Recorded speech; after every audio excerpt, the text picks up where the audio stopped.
श्री शिवाय नमस्तुभ्यम। हर हर महादेव। गुरुजी प्रदीप मिश्रा जी ने हमेशा हम सभी से कहा है कि जलाधारी से हमेशा जल घर लेकर आप सभी को आना चाहिए, परंतु एक दिन ऐसा बताया है जब आप सभी को पानी जो है घर नहीं लाना चाहिए। यह कोई ऐसी वीडियो नहीं है कि थंबनेल और टॉपिक कुछ और रखा गया है और आपको जानकारी से वंचित रखा गया है। पूरी जानकारी मिलेगी, आप पूरा वीडियो ध्यान से सुनिएगा। मेरे चैनल पर पूर्ण रूप से जो टॉपिक रखा जाता है उसकी ही जानकारी दी जाती है। आप सभी निश्चित रहिए, आपका समय खराब नहीं होगा। पूरी संपूर्ण जानकारी इस वीडियो में मिलेगी, तभी जो है आप सभी जो है इस चैनल को लाइक कीजिएगा, शेयर कीजिएगा, सब्सक्राइब कीजिएगा। आपसे अनुरोध है, नई जानकारी, विशेष जानकारी लेकर जाएंगे, इस चीज़ का वादा करते हैं।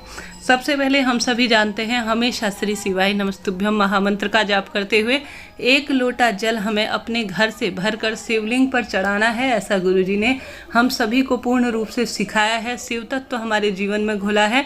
आज शिवमय पूरा माहौल है। प्रत्येक घर का छोटा बच्चा से लेकर बड़े बूढ़े तक शिव मंदिर जाते हैं। नमः शिवाय ओम महामंत्र का जाप करते हुए सबसे पहले गणेश जी महाराज, फिर सडानंद कार्तिकेय जी, फिर माता अशोक सुंदरी, माता रानी के जो जलाधारी है और साथ ही माता रानी का हस्त कमल है, उस पर जल चढ़ाकर अपनी मनोकामना महादेव से कहते हैं और मनोकामना महादेव पूर्ण भी करते हैं। गुरुजी ने ही हम सभी को संपूर्ण शिव तत्व एक एक छोटी छोटी चीज़ें, जैसे कि माता अशोक सुंदरी के साथ साथ माता महादेव और माता रानी के सभी पुत्रियों का हमें ज्ञान करवाया। हम सभी अनभिज्ञ थे, ऊपरी तौर पर सब चीज़ें जानते थे, परंतु हमें जो गहरा ज्ञान है वह गुरुजी ने ही दिया है।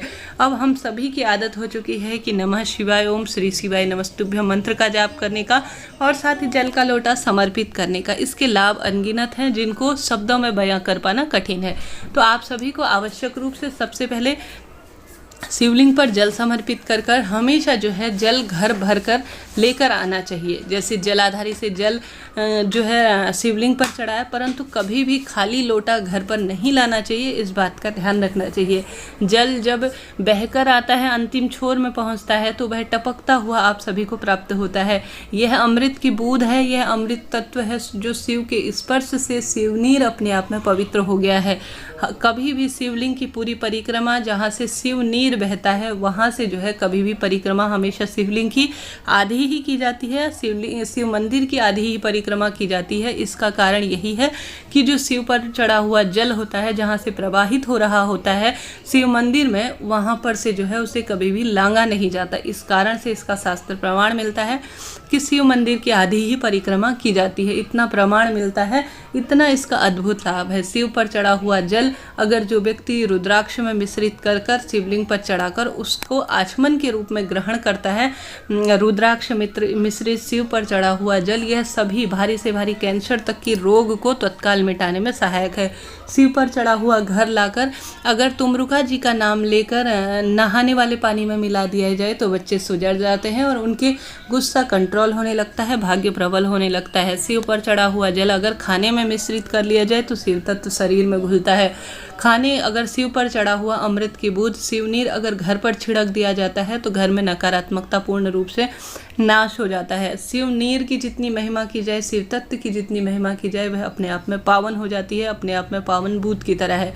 और साथ ही महादेव के शिवलिंग पर आप सभी अगर अपनी जब विशेष तिथि, जैसे अमावस्या, एकादशी या किसी विशेष तिथि में, जिस दिन आपके पितरों का श्राद्ध कर्म हो, पूर्णिमा के दिन अगर जल के लोटे में गंगाजल डालकर अगर शिवलिंग पर चढ़ा देते हैं तो पितरों का भी इससे तारण हो जाता है, उन्हें सद्गति प्रदान होती है, शिवलोक में उनका वास होता है और वह तृप्त हो जाते हैं।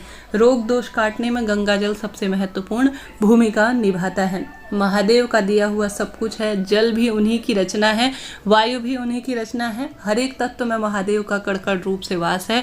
महादेव पर हम शिवलिंग पर जल समर्पित करते हैं तो उन्हीं की वस्तु है और उन्हीं को समर्पित कर रहे हैं। शिवलिंग पर जल चढ़ाने की सबसे अधिक महत्वता कहा जाता है, जब हलाहल विष का प्याला महादेव ने ग्रहण कर लिया था तो पूर्ण रूप से उनका शरीर जल उठा था, जिस कारण से उन्हें ठंडक पहुंचाने के लिए हमेशा उन पर जलाभिषेक किया जाता है। कहा जाता जाता है शिवलिंग पर से दिव्य ऊर्जाएं निकलती हैं। यह ऊर्जाएं अपने आप में विशेष होती हैं। समय समय पर जल अभिषेक होता है तो इससे जो है इसमें ठंडक प्रदान होती है और अपने आप में यह विशेष है। इसकी महिमा जितनी की जाए ना उतना कम है। वीडियो छोटा बहुत बड़ा हो जाएगा, तो इसको विराम देते हुए बात टॉपिक की करते हैं, बात मुद्दे की करते हैं। तो आप सभी को भी नियम बना लेना है कि हमेशा घर से जल भर कर लाना है और कभी खाली लोटा नहीं लाना है और हमेशा पूजा करनी है। परंतु आप सभी को किस दिन जल घर पर नहीं लाना है, यह बहुत महत्वपूर्ण जानकारी है। आप सभी जब महादेव के मंदिर में महादेव का ही जो मंदिर है वहाँ पर से ही लोटा उठा रहे हैं, महादेव पर जो शिवलिंग है वहाँ पर से कहीं पर नल लगा हुआ है वहीं से आप पानी भर रहे हैं और वहीं से शिवलिंग समर्पित कर रहे हैं शिवलिंग पर, तो उस दिन आप सभी को कभी भी वहाँ से पानी उठाकर नहीं लाना है। इस बात का ध्यान रखना है, ठीक है। कई बार आपके सवाल आते हैं, दीदी आप तो गलत बताती हैं। ऐसा नहीं है, गुरुजी की कथा में आप सुन सकते हैं। गुरुजी कहते हैं जब तक आप घर से पानी भरकर अपने घर के मटके से अपना तांबे का लोटा लेकर महादेव के शिवलिंग पर जल समर्पित नहीं करते, तब तक आप सभी को शिव मंदिर से जल नहीं लाना चाहिए। इस बात का आप सभी ध्यान रखें। कई भक्तजन गलती करते हैं कि क्या करते हैं, शिव मंदिर में ही जल का लोटा मिलता ही है और वहीं पर जो है आप सभी नल इत्यादि लगे रहते हैं, टंकी इत्यादि लगी रहती है, वहीं से जल भरते हैं और शिवलिंग पर इसे चढ़ा देते हैं। यह दोषपूर्ण है। इससे कोई पाप नहीं धुल रहे हैं, न घर का वास्तु दोष समाप्त होगा, न आप जल चढ़ाने का पूर्ण सुख प्राप्त कर पाएंगे।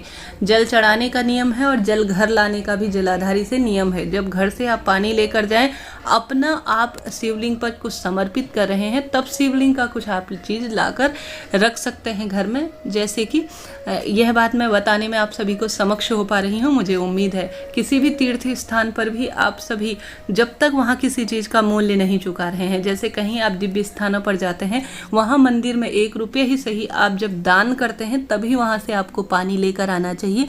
इस बात का भी ध्यान रखें। किसी भी पवित्र नदी, कहीं भी ऐसे दिव्य स्थान पर जाते हैं, किसी भी शिव मंदिर में जाते हैं, आपको लगता है मैं यहाँ से पानी भर कर ले जाऊँ ताकि मेरा जीवन सफल हो जाए, तो वहाँ पर 1 रुपया आप मूल्य सहित देखिए। वहाँ पर तो हम घर से भरकर जल नहीं चढ़ा सकते हैं, इतनी दूर जल लेकर जाना संभव नहीं है, परंतु वहाँ 1 रुपया उस जल का हम मूल्य चुका कर आ रहे हैं, तभी उस जल को आप घर लेकर आए। यह नहीं कि वहाँ आपने कुछ भी नहीं चढ़ाया, कुछ भी समर्पित नहीं किया और वहाँ से जल लेकर घर आ गए। यह दोषपूर्ण है, इसका ध्यान रखिए।